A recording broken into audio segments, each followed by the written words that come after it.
Ma'am मैं आपसे ये जानना चाहूँगी कि एंजाइटी की अगर हम बात करें तो ये एंजाइटी क्या होता है और साथ ही बहुत सारे ऐसे भी लोग हैं जिन्हें पैनिक अटैक आता है। तो ये पैनिक अटैक आता क्यों है, क्या कुछ इसके कारण है और कैसे इससे लोग मतलब छुटकारा पा सकते हैं? Again that's a very pertinent question, बहुत ज़रूरी सवाल है। एनजाइटी बुरी चीज़ नहीं है। हम सभी एंक्शस होते हैं। एग्ज़ाम से पहले हम एंक्शस होते हैं। इस इंटरव्यू से पहले शायद मैं एंक्शस थी, आप एंक्शस थे कि इक्विपमेंट सही से लगाना है, मुझे था कि मुझे इंटरव्यू ठीक से देना है। तो एनजाइटी हमें ज़िंदगी में अपने काम को करने के लिए कई बार प्रेरित भी करती है, हेल्प भी करती है।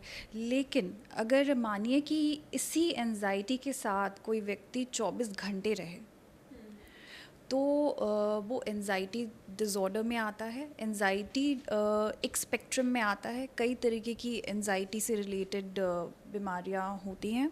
सो एनजाइटी के कॉमन सिम्टम्स होते हैं, कुछ फिज़िकल सिम्टम्स होते हैं, ठीक है, जैसे कि पैल्पिटेशन, दिल की धड़कन तेज़ हो जाना, बहुत ज़्यादा पसीने आने लगना, पेट में तितली के जैसे फील होना, ऐसा लगना कि अब आप अपने से अपना कंट्रोल खो देंगे, ठीक है। तो ये सब फिज़िकल सिम्टम्स होते हैं जो कि पेशेंट जो है उसको आभास होता है। कई बार ये पैनिक डिज़ॉर्डर जो है उसमें ये बिल्कुल पीक की तरह ऊपर आता है और कुछ समय रहता है और फिर नीचे चला जाता है। तो इसमें क्या होता है कि बहुत ही एंग्शियस स्टेट में मरीज़ चला जाता है।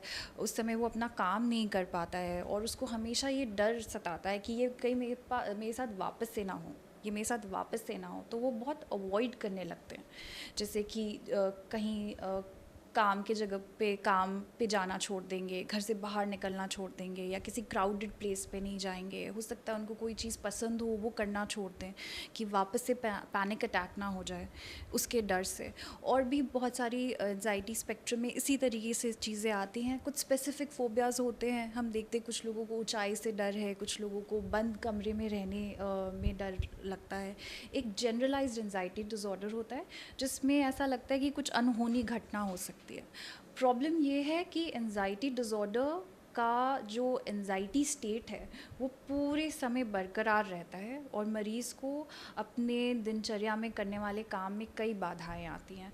अगेन ये एक साइकेट्रिक डिज़ॉर्डर है, जिसके लिए दवाइयाँ हैं, जिसके लिए काउंसलिंग है, जिसके लिए थेरेपीज़ हैं और इसका बहुत अच्छा आउटकम होता है। साथ ही अगर पैनिक अटैक की अगर हम बात करते हैं तो क्या ये कभी भी किसी भी समय हो सकता है, अगर हम खा रहे हैं या फिर कहीं बाहर घूमने गए हैं, कुछ ऐसे फंक्शन में है, सारे लोग हैं, सेलिब्रेशन हो रहा है, क्या वहाँ पे भी पैनिक अटैक आ सकता है?